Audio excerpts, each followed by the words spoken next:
Okay, so you know that feeling right when you've got a to-do list a mile long, and there's that one task that you just keep pushing aside, Oh, yeah. the one you're just hoping will magically disappear. It's like that monster under the bed, except this one is very real. Exactly. And it just keeps growing, doesn't it? Yeah. Well, that's what we're tackling in this deep dive into Brian Tracy's Eat That Frog. Which is such a great analogy, by the way. I mean, who wants to eat a frog? Right, it's the last thing any of us want to do. But as Tracy tells us, that's the whole point. Your frog is that one big ugly task, the one you're most likely to procrastinate on. The one you'd rather just avoid, like the plague. Exactly. Yeah. And his advice is as unappetizing as it sounds. Eat that frog first. When I first read that, I was like, oh, come on, Brian. But he actually makes a really good case for it. It's about tackling your toughest task when your energy and willpower are at their peak. So instead of checking emails first thing in the morning, You dive straight into that challenging presentation prep. which honestly sounds kind of painful. But then again, so is letting that dread hang over you all day. It's not just about getting that one task off your plate, though. It's the momentum it creates, the feeling of accomplishment that spills over into the rest of your day. It's like you've conquered the beast, and now everything else seems a little less daunting. Exactly. And you've eliminated that nagging feeling of dread that can really sabotage your focus. Okay, so we've devoured the ugliest frog first thing in the morning. But then Tracy throws us another curveball. What's that? He says, if you have to eat a live frog at all, it doesn't pay to sit and look at it for very long. Oh man, isn't that the truth? I am so guilty of this. It's so easy to get caught up in overthinking and overanalyzing. In creating the perfect plan of attack instead of actually, taking action. But as Tracy points out, action is the antidote to procrastination. The longer you stare at that frog, the more intimidating it It's becomes. like he's saying, just close your eyes and take a bite already. Yeah. But easier said than done, right? How do we actually stop with the overthinking and just get stuff done? Well, that's where the planning part comes in. Tracy's not just advocating for blind action here. He's all about strategic planning. Okay, so less about just reacting to that to-do list and more about actually managing our time. Exactly. It's about making time your ally, not your enemy. Yeah. And one of his biggest things is something he calls think on paper. Think on paper. Isn't that a little obvious?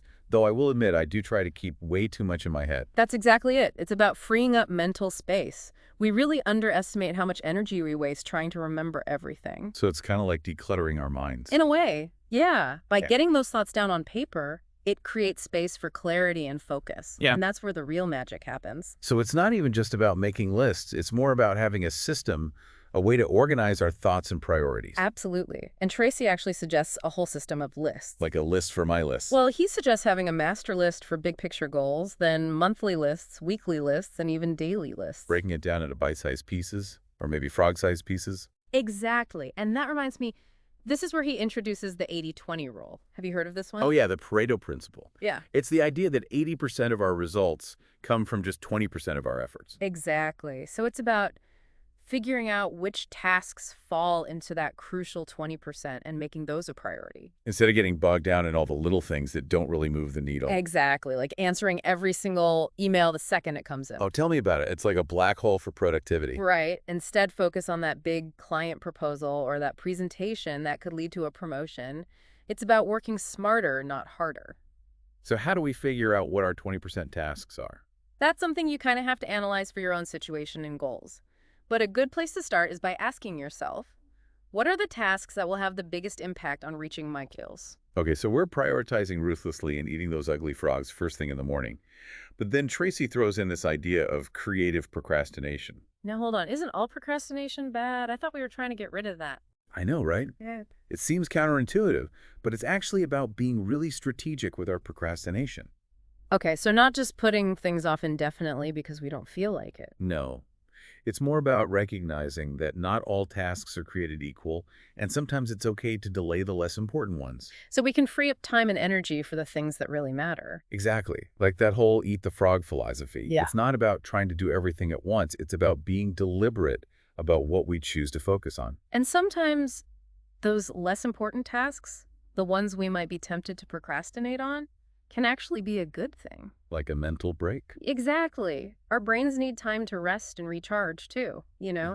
Sometimes stepping away from a task for a bit can actually make us more productive when we come back to it. I've definitely found that to be true. Sometimes you just need a fresh perspective. So we're not really procrastinating. We're strategically delaying. Yeah, I like that strategic delaying. It has a much nicer ring to it. And speaking of being strategic, Tracy's also a big advocate for single tasking. Single tasking. In this day and age, isn't that practically impossible? It can feel that way, right, with all the distractions and notifications coming at us. But Tracy argues that our brains just aren't wired for multitasking. And yet we try to do it all the time. And then we wonder why we feel so scattered and unproductive. But when we focus on one task at a time, we enter what's called a flow state. Have you ever experienced that? It's like being completely in the zone. Exactly. And that's when we're at our most productive. And Tracy has a couple of techniques to help us reach that flow state, like the salami slice method. The salami slice method. Tell me more about this. Does it involve actually eating salami? I wish. But no, it's about taking a large, overwhelming task and breaking it down into smaller, more manageable chunks. Like slicing up a salami. Exactly. So instead of thinking about the entire project, you just focus on one small piece at a time. That makes it seem so much less intimidating. Exactly. Yeah. And then there's the Swiss cheese method, where you poke holes in your task by committing to working on it for short bursts of time, even just 5 or 10 minutes. Oh. So like setting a timer and just focusing on one thing until it goes off. Exactly. The key is to eliminate distractions and give that one task your undivided attention. Even if it's just for a few minutes. Exactly. And the amazing thing is that even these short bursts of focused work can really add up over time. It's amazing how just changing our perspective like that can make such a difference. But it all comes back to identifying our own frogs, right? What about those tasks that we just keep putting off? That's the key to all of this, isn't it? Figuring out what those big, ugly frogs are in our own lives. Because once we know what they are, Yeah. we can start tackling them. Exactly. And sometimes it's really as simple as asking yourself, what am I dreading the most today? Or what have I been putting off for way too long? It's about being honest with ourselves. No more excuses. And then once we've identified that frog, Then it's time to eat it. Just take that first bite, no matter how small. because even a small step is still progress. Right, absolutely. Yeah. You don't have to do it all at once. In fact, it's much better to break it down into smaller steps. That's what those techniques we were just talking about are all about, right? The salami slice, Yeah. the Swiss cheese. Exactly. It's about making those big, scary tasks feel less intimidating. And remember, consistency is key. Even small actions, done consistently over time. Can lead to huge results. It's like that saying, the journey of 1,000 miles begins with a single step. I love that. And in this case, the journey of conquering your to-do list begins with a single bite of that frog. So to all our listeners out there, we challenge you. What's your frog? And what's your plan of attack? Let us know.